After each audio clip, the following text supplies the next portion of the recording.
सियासी बयानों को लेकर वार पलटवार लगातार जारी है। जैसे जैसे चुनावों की तारीख करीब आती जा रही है, बयानों की तासीर भी तेज हो चली है। उपचुनाव के प्रचार में सीएम योगी ने समाजवादी पार्टी पर बड़ा हमला बोला है। सीएम योगी ने कहा कि जहां दिखे सपाई वहां बिटिया घबराई। ये समाजवादी पार्टी का नया ब्रांड है। ये बेटियों की सुरक्षा में सेंध लगाने वाले लोग हैं। वहीं सीएम योगी के बयान पर अखिलेश यादव ने भी पलटवार किया है। अखिलेश ने सोशल मीडिया पर पोस्ट कर लिखा है कि नकारात्मक बातें डरे इंसान की पहचान है। नकली मुस्कान असलियत नहीं छुपा सकती। उपचुनाव में भारतीय जनता पार्टी सभी 9 सीट हार रही है। बीजेपी ने जहां सीएम योगी के बयान का समर्थन किया है, वहीं विपक्ष लगातार योगी के बयानों पर हमलावर है। देखिए हमारी रिपोर्ट।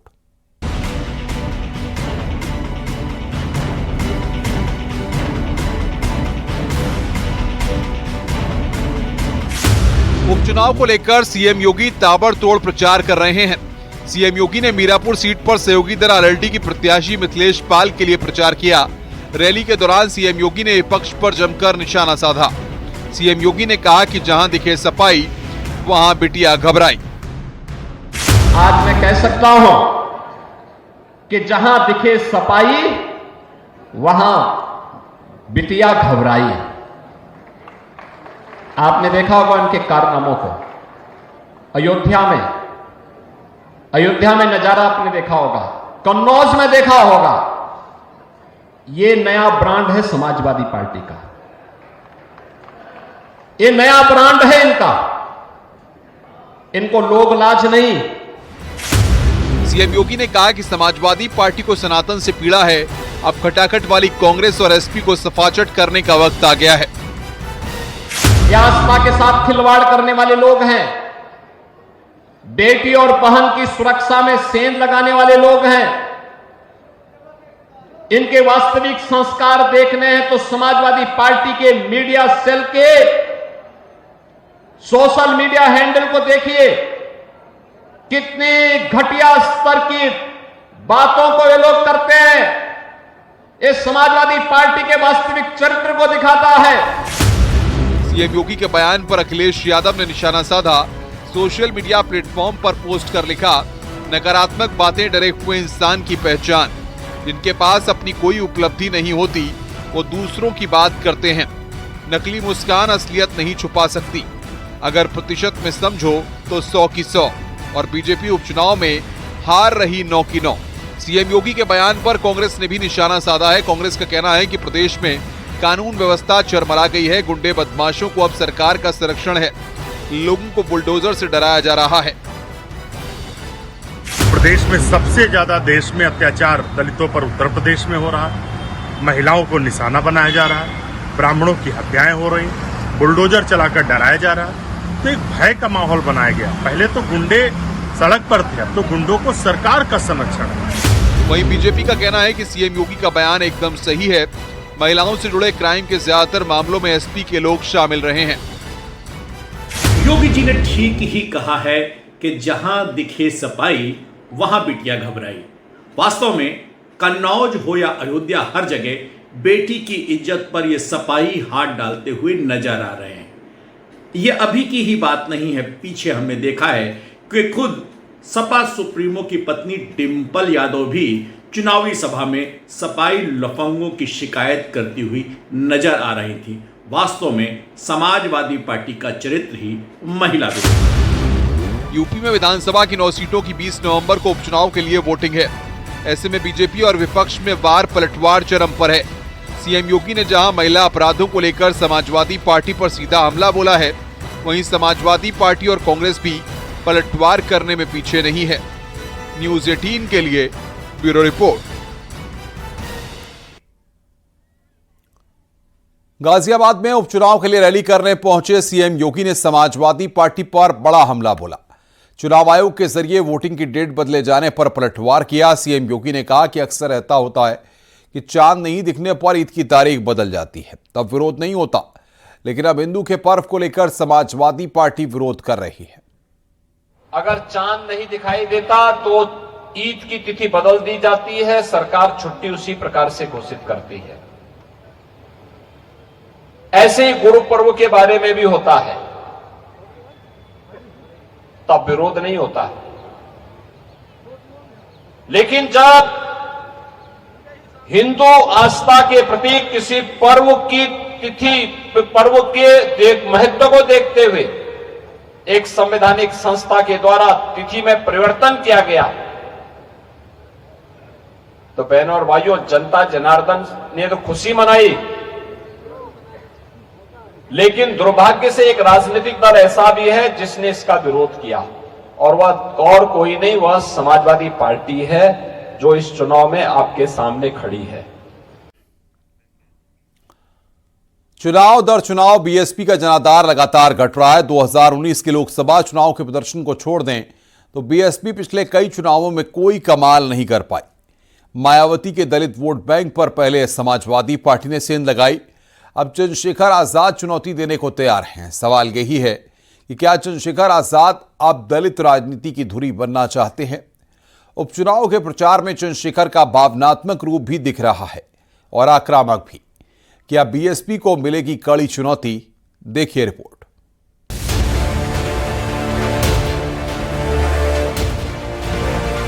मैं उत्तर प्रदेश की भी पूरी टीम का धन्यवाद करना चाहता हूं।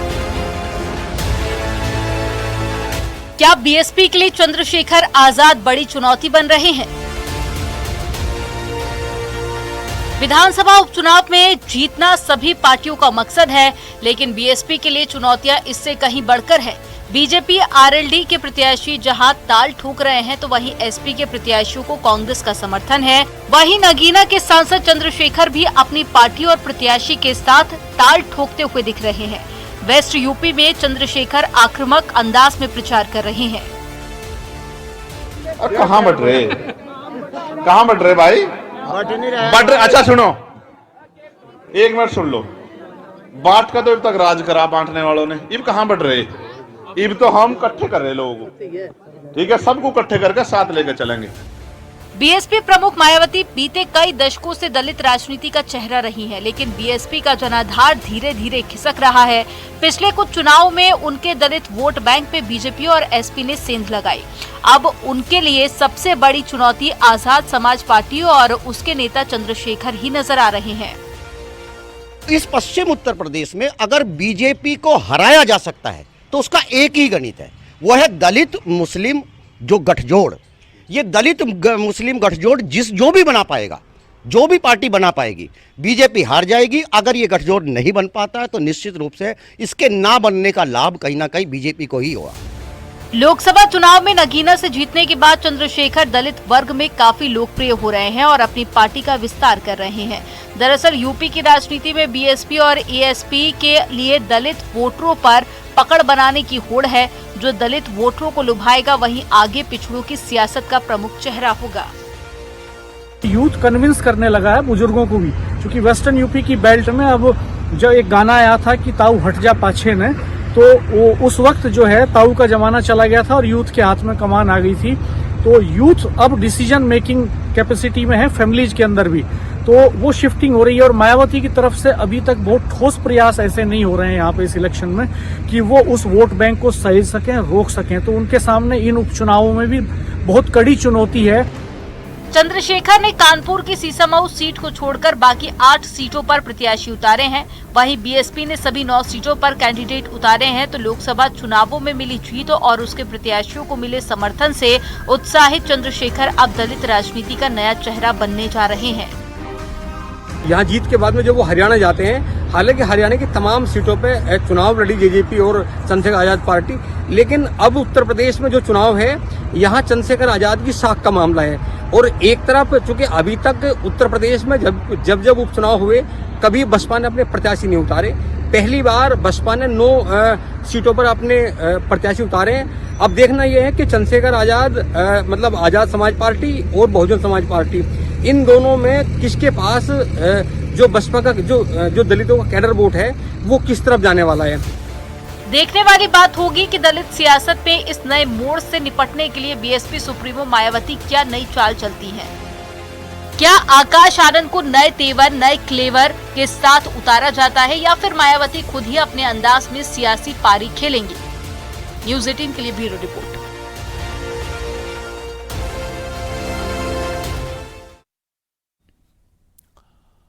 सुप्रीम कोर्ट की संविधान पीठ ने अलीगढ़ मुस्लिम यूनिवर्सिटी के अल्पसंख्यक दर्जे को बरकरार रखा है।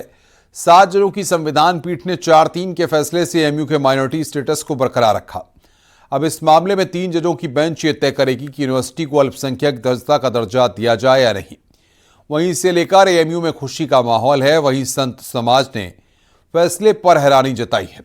देखिए रिपोर्ट।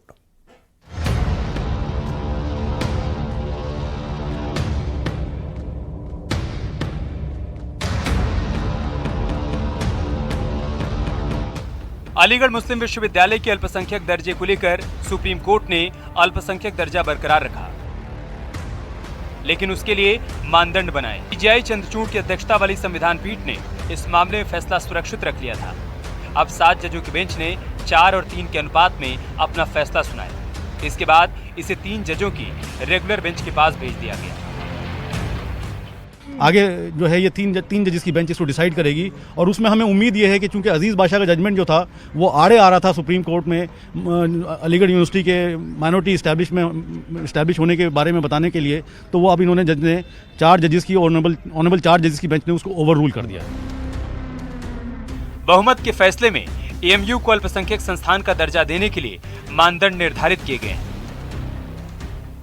इस फैसले में साफ किया गया कि एएमयू के अल्पसंख्यक संस्थान होने का निर्धारण वर्तमान मामले में बताए गए परीक्षणों और मानदंडों के आधार पर किया जाएगा। एएमयू को लेकर सुप्रीम कोर्ट में आज क्या हुआ, सबसे पहले आपको वो बताते हैं। सुप्रीम कोर्ट ने 1967 का फैसला पलट दिया। सुप्रीम कोर्ट ने अजीज बादशाह फैसले को पलट दिया। एएमयू का अल्पसंख्यक दर्जा बरकरार रखा। सुप्रीम कोर्ट में 4-3 की बहुमत से फैसला सुनाया गया। चीफ जस्टिस ने कहा, अनुच्छेद 30 में मिले अधिकार पूरे नहीं। अल्पसंख्यक दर्जा तय करने के लिए नई पीठ के पास मामले को भेजा गया। अल्पसंख्यक दर्जे को लेकर अब नई बेंच बनेगी। 3 जजों की बेंच नए मानदंड तय करेगी। सुप्रीम कोर्ट के फैसले के बाद एएमयू छात्रों और अधिकारियों में खुशी देखने को मिली। छात्रों ने चीफ जस्टिस और उनके साथ शामिल अन्य जजों को इस ऐतिहासिक फैसले के लिए धन्यवाद दिया। मैं सुप्रीम कोर्ट का जो फैसला आया है उसका खैर मकदम करता हूँ, पुरजोर इस्तेमाल करता हूँ और अलीगढ़ मुस्लिम यूनिवर्सिटी की तरफ से आपको बाहें फैलाकर गले लगाना चाहता हूँ और अलीगढ़ मुस्लिम की तरफ से हिंदुस्तान को मैसेज देना चाहता हूँ कि अलीगढ़ मुस्लिम से एक वाहिद ऐसी यूनिवर्सिटी है जहाँ से हर तबके को फायदा मिला है, चाहे हिंदू हो या मुस्लिम हो। यहाँ सब लोग आपस में मोहब्बत बना के रहें और इंशाल्लाह आगे तक रहें। उन्होंने एक अच्छा फैसला किया ताकि इससे जो है ऑल ओवर वर्ल्ड एक अच्छा मैसेज जाएगा। इंडिया में जो है बहुत ज्यादा सेकुलरिज्म है और अच्छे फैसले यहाँ पे दिए जाते हैं। बहुत से लोग जैसे को अदर्स फैसले आए, लोग उसके अगेंस्ट में गए, मतलब ऐसा हमारे अगेंस्ट में कोई फैसला नहीं गया है। सुप्रीम कोर्ट के फैसले का समाजवादी पार्टी के प्रवक्ता अमीक जवई ने स्वागत किया और इसे संविधान की जीत बताया। ये फैसला ये बताता है कि इस मुल्क में मुसलमानों को, चाहे वो रिलीजियस माइनॉरिटीज हों, चाहे वो लिंग्विस्टिक माइनॉरिटीज हों, उनको अपने तरीके से विश्वविद्यालय बनाने का अधिकार है, स्कूल बनाने का अधिकार है, उसको चलाने का अधिकार है। और हुकूमत की पूरी मदद के साथ जो भी तबके हमारे मुल्क में तालीम में पसमानदगी को झेल रहे हैं, ऐसे इदारों से मेन स्ट्रीम में लाने में हमारे देश में लोगों को मदद मिलती है।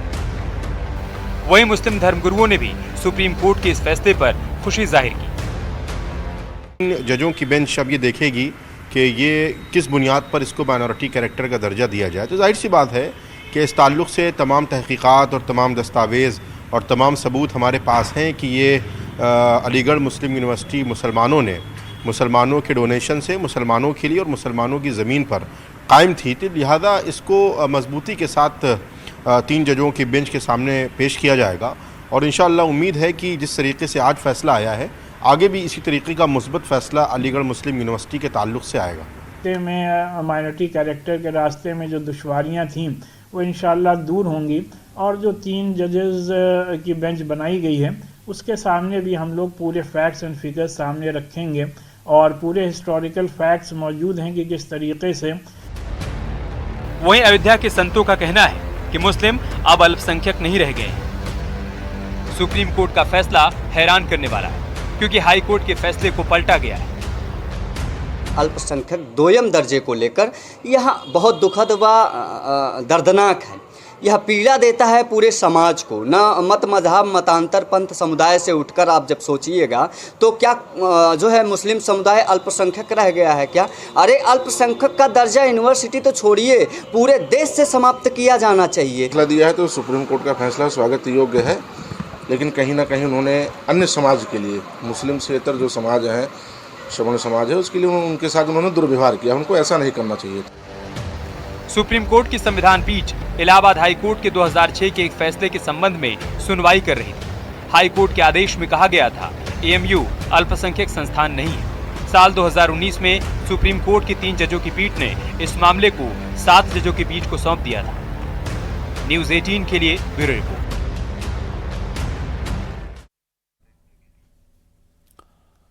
भारत रत्न लालकृष्ण आडवाणी 97 साल के हो गए। उनके जन्मदिन के मौके पर बधाइयों का तांता लगा रहा। पीएम मोदी समेत तमाम नेताओं ने उन्हें बधाई दी। भारतीय राजनीति में लालकृष्ण आडवाणी का बेहद खास रोल रहा है। भारतीय जनता पार्टी के लिए तो शून्य से शिखर तक की यात्रा की वो अहम कड़ी रहे हैं। देखिए रिपोर्ट।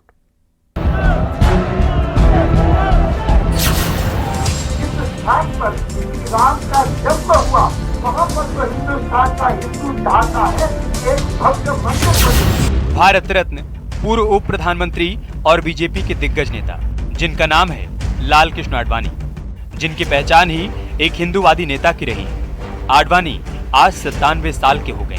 जन्मदिन के मौके पर बधाइयों का तांता लगा है। प्रधानमंत्री नरेंद्र मोदी, गृह मंत्री अमित शाह, सीएम योगी और सीएम धामी समेत पार्टी के तमाम नेताओं ने बधाई देते हुए उनके लंबे और स्वस्थ जीवन की कामना की। प्रधानमंत्री नरेंद्र मोदी ने तो अपने बधाई संदेश में कहा कि ये वर्ष बेहद खास है क्योंकि उत्कृष्ट सेवा के लिए उन्हें भारत रत्न से सम्मानित किया गया। देश को आगे बढ़ाने के लिए आडवाणी जी ने खुद को समर्पित किया। मेरा सौभाग्य रहा कि लंबे समय तक हमें उनका मार्गदर्शन मिला। लालकृष्ण आडवाणी की अगर हम सामाजिक जीवन के बारे में बात करें तो इसकी शुरुआत उन्होंने आरएसएस से की। उसके बाद वो जनसंघ और फिर बीजेपी के संस्थापक सदस्य रहे। पार्टी जिस स्थिति में आज है उसमें लालकृष्ण आडवाणी का योगदान काफी महत्वपूर्ण है। लोकसभा में बीजेपी के 2 सदस्य लेकर के पहली बार अटल बिहारी वाजपेयी के नेतृत्व में सरकार बनाने में उनकी भूमिका काफी महत्वपूर्ण रही। इसके लिए उन्होंने राम मंदिर आंदोलन सहित रथ यात्रा की भी शुरुआत की, जिसके कारण पार्टी की आज यह स्थिति बनी। मौजूदा समय में वो बीजेपी के सबसे बुजुर्ग नेताओं में से एक हैं। लालकृष्ण आडवाणी और पूर्व प्रधानमंत्री अटल बिहारी वाजपेयी की जोड़ी ने लंबे समय तक राजनीति में पकड़ बनाए रखी। भारत रत्न लालकृष्ण आडवाणी बीजेपी को शून्य से शिखर तक पहुंचाने वाले नेता हैं। आज बीजेपी देश की सबसे बड़ी पार्टी बन गई है। आडवाणी ने अपने राजनीतिक सफर की शुरुआत भारतीय जनसंघ से की, जिसे श्यामा प्रसाद मुखर्जी ने 1951 में बनाया था। और जब भारतीय जनता पार्टी की स्थापना हुई तब लालकृष्ण आडवाणी पार्टी के मुख्य नेताओं में से एक थे। राम मंदिर आंदोलन का नेतृत्व कर लालकृष्ण आडवाणी ने बीजेपी की दशा और दिशा बदल दी।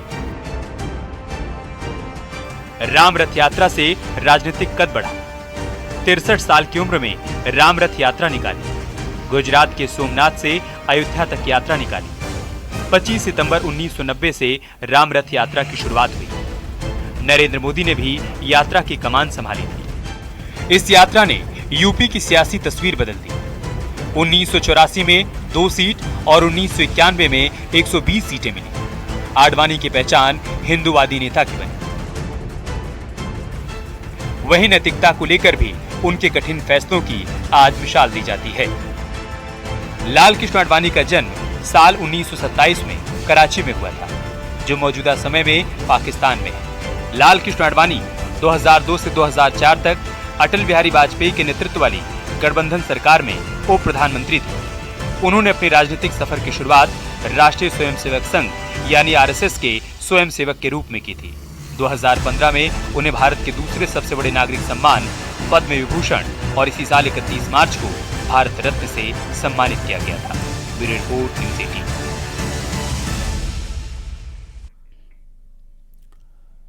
शाहजहांपुर से एक सनसनीखेज मामला सामने आया। यहां खेत जोतने के दौरान धरती के अंदर से पुराने जमाने के हथियार निकले हैं। पुरातत्व विभाग से जांच करने की बात हो रही है।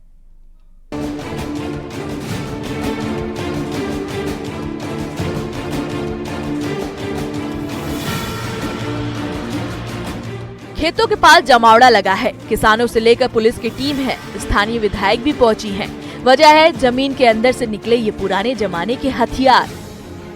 मिट्टी से सने हथियारों में तलवारें, बर्छी और खंजर हैं, जिन्हें देखकर हर कोई हैरान रह गया। निगोई थाना क्षेत्र के ढकिया तिवारी गांव का ये पूरा मामला है। पुराने हथियारों के बरामद होने की खबर जैसे ही इलाके में फैली, स्थानीय लोग मौके पर भाग कर आए। गांव के किसान बाबूराम ने बताया कि कुछ दिन पहले जेसीबी से खेत की मिट्टी निकलवाई थी। बाबूराम मिट्टी निकलने के बाद खेत जोत रहे थे, तभी हल से किसी लोहे के टकराने की आवाज सुनाई पड़ी। जब उन्होंने गौर से देखा तो वहां से कई हथियार मिले, जिनमें जंग लगी हुई थी। इसके बाद उनका हैरान होना लाजमी था। उन्होंने ग्रामीणों को इसके बारे में सूचना दी, बाद में पुलिस को फोन किया। क्या हुआ आज? आज ये औजार बड़े निकले। कैसे? हर की जुताई के बाद। यहाँ पर पहले क्या था? पहले खेरा था। स्थानीय बीजेपी विधायक को भी जानकारी मिल चुकी थी। तिलहर से विधायक सलोना कुशवाहा भी मौके पर पहुंच गई। हथियार 100 साल से भी ज्यादा पुराना होने के अनुमान जताया जा रहा है। हथियारों का जखीरा खेत में सालों से दफन था। अब पुरातत्व विभाग इन हथियारों की जांच करेगा कि आखिर ये कितने पुराने हैं।